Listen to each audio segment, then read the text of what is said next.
Is going to the moon a distraction? And should we instead be focusing on going straight to Mars? This is an age-old debate that was reignited because Elon Musk put out a tweet last night stating, "No, we are going straight to Mars, we being SpaceX. The moon is a distraction," which has ignited quite the debate about whether Elon Musk intends to influence the Trump administration to cancel the Artemis program's return to the moon and instead focus on sending humans to Mars. This tweet does not mean what you may think it means. It's taken out of context. So if you look to see what the tweet is, and I'll put a link down in the description below, you can see that he is replying to Peter Haig. And Peter Haig is talking about refueling on the way to Mars, using lunar regolith in particular. There is something called in situ resource utilization. In situ just means in the site, it's Latin. Resources, the dirt, dust, the minerals that are in the lunar regolith, and then utilization. How do you use it? It has been suggested by many people and companies completely formed around this concept that we can mine the moon. And if we mine the moon, we will be able to use the resources of the moon to build infrastructure, to build landing pads and roads, to even build fuel depots, gas stations on the way to elsewhere. Say you just stop away, a waypoint station where you can refuel your rocket and then send it on elsewhere. And so Peter Haig was suggesting in his tweet that if you want to go to Mars, why not refuel along the way using lunar regolith? And Elon Musk replied to that saying, no, SpaceX is actually going to go directly to Mars. It is not going to have a way station at the moon. It is just going to go beyond. So taken out of context, it looks like Elon Musk is saying that going to the moon at all is a distraction. What he's actually saying is that stopping at the moon on the way to Mars is a distraction. The reason why this caused such a stir is because we are currently speculating about the future of space policy in the United States. Particularly NASA's Artemis program is the topic of today, where we are trying to figure out, does it actually mean that Artemis is going to refocus and not land on the moon and instead go focus on Mars, sending humans to Mars? And there are advantages to sending humans to Mars directly. And if you're a moon lover like me, I will get to you. There are actually advantages, as Robert Zubrin has pointed out for decades. Since 1990, he has been pushing the idea of Mars Direct. Just simply put your efforts, put your resources, put your technology on sending humans to Mars. And if we spent half as much as we had on all the other things that we've attempted to do since 1990 when it comes to human spaceflight, well, then we probably actually would be sending humans to Mars by now. But his idea is that there's a lot more advantages to sending humans to Mars compared to the moon. Mars is a larger planetary body. It is closer in size to Earth. Therefore, the gravity is closer to Earth. So it's not, Earth gravity. It's not 1G. It is about 38%, 3.7 meters per second squared compared to Earth's 9.8 meters per second squared.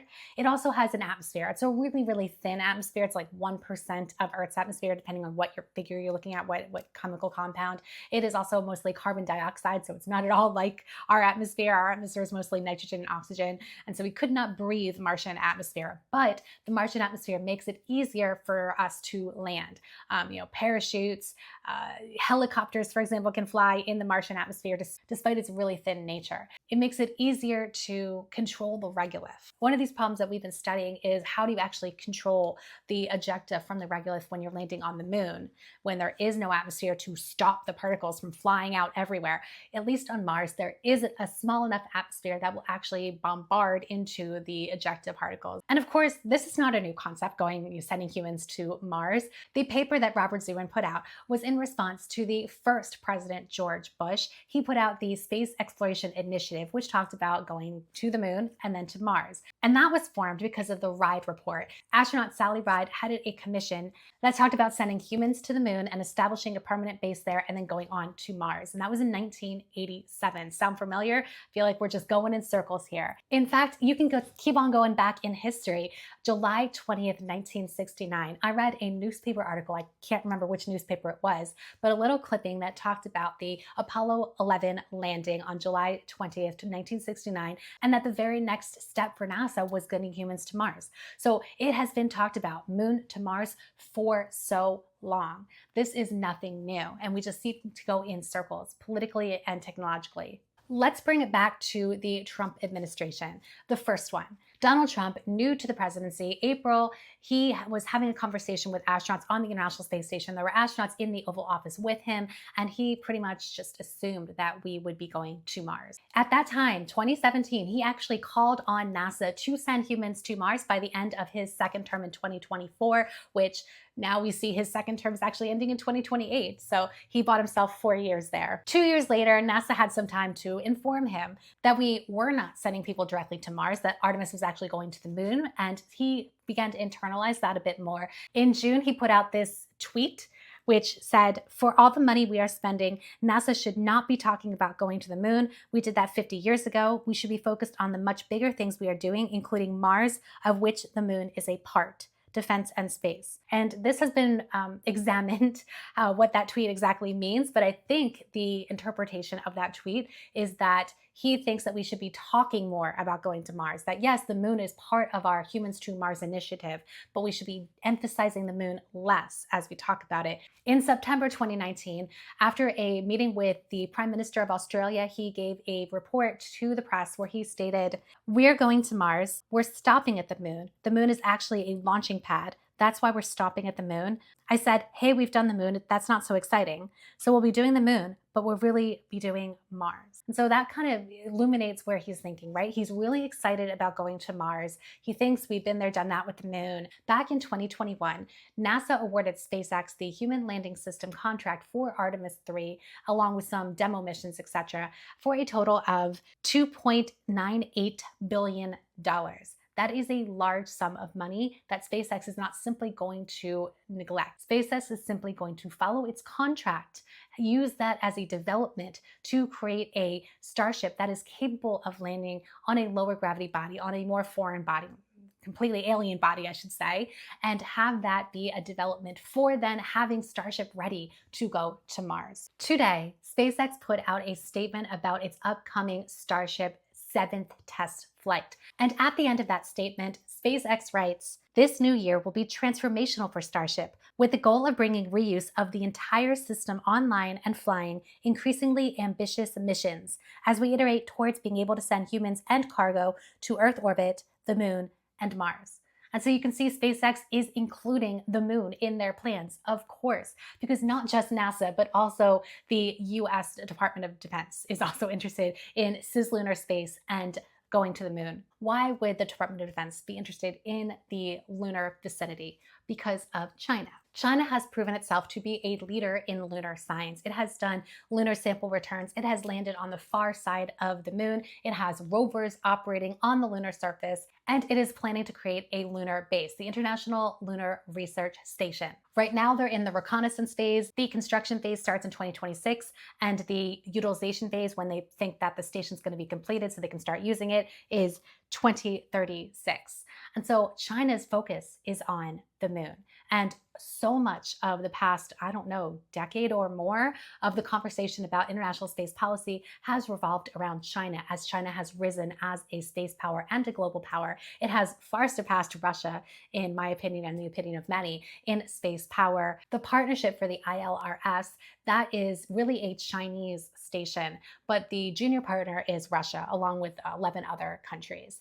And so it's an international collaboration. It's not exactly like the Artemis Accords, but it is a collaboration that China is leading. And so China is really focusing itself as a leader in space exploration, particularly lunar space exploration. And the United States, for the past, while now, many years, has been saying we need to go back to the moon again because we need to do it before China. We need to set up these norms of behavior. We need to set up some rules and regulations. We need to establish ourselves here on the lunar surface so that China doesn't claim the whole thing, which is against the Outer Space Treaty if they tried, but what's to stop them, right? And so we're just going to go ahead and get our allies together, and we're going to lead everybody to the moon, to lunar space, to the lunar surface, to cislunar space with Gateway, etc. With Trump being interested in Mars, I can see there being more emphasis on the Mars. I do not see the Artemis program completely changing structure, canceling moon missions, and going to Mars, because that would be counter to the geopolitics of today. But we certainly do not have the budget for it.